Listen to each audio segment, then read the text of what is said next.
Assalamualaikum warahmatullahi wabarakatuh. Selamat pagi menjelang siang. Alhamdulillah kita bisa melanjutkan kuliah untuk matematika ya. Hari ini mungkin pertemuan kita yang pertama ya untuk matematika ekonomi dan bisnis. Kebetulan kemarin saya juga mengajar mikro ya. Nah, nanti ada kaitannya antara matematika ekonomi dengan mikroekonomi.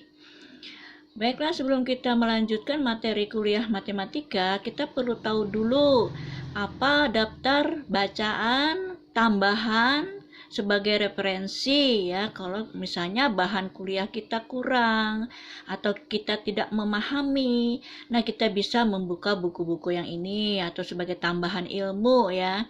Dan saya pun menggunakan buku yang tertera di sini ya. Daftar pustaka yang saya gunakan itu yang pertama itu adalah Matematika Terapan untuk Bisnis dan Ekonomi dari Dumairi. Dumairi itu pengarang. Yang kedua, Matematika Ekonomi, judul bukunya. Pengarangnya Ripa Yuryasmita, Dwi Jo Sulistia. Yang ketiga, Pengantar Matematika untuk Ekonomi Nababan. Yang keempat, itu Matematika Ekonomi dari Muhammad Teguh. Nah, yang kelima, materi matematika tambahan kita itu adalah dari Sofyan Aswari. Nah, jadi di sini kita ada 5 ya, ada 5 bahan pustaka kita. Next. Nah, jadi matematika itu ya yang kita pelajari, yang akan kita pelajari itu sebenarnya apa? Nah, di sini ya dari beberapa literatur yang kita ambil tadi, bahwa disebutkan matematika ekonomi itu ilmu yang digunakan sebagai pendekatan dalam mempelajari analisis ekonomi dalam memecahkan masalah ekonomi. Nah, jadi di sini sebagai alat.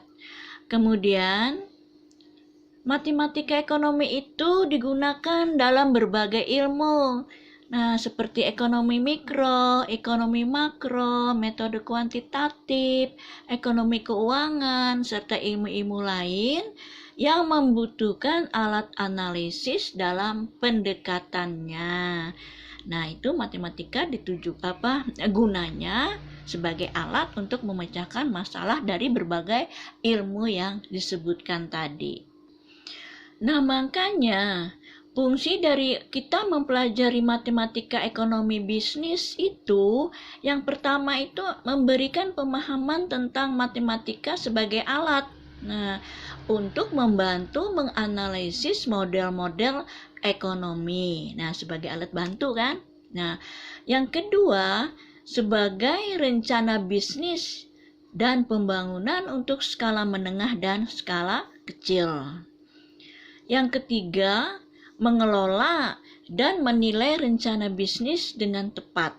Nah, jadi dengan alat matematika ini kita bisa merencanakan bisnis kita dengan tepat. Kemudian yang keempat itu menyusun alternatif sasaran.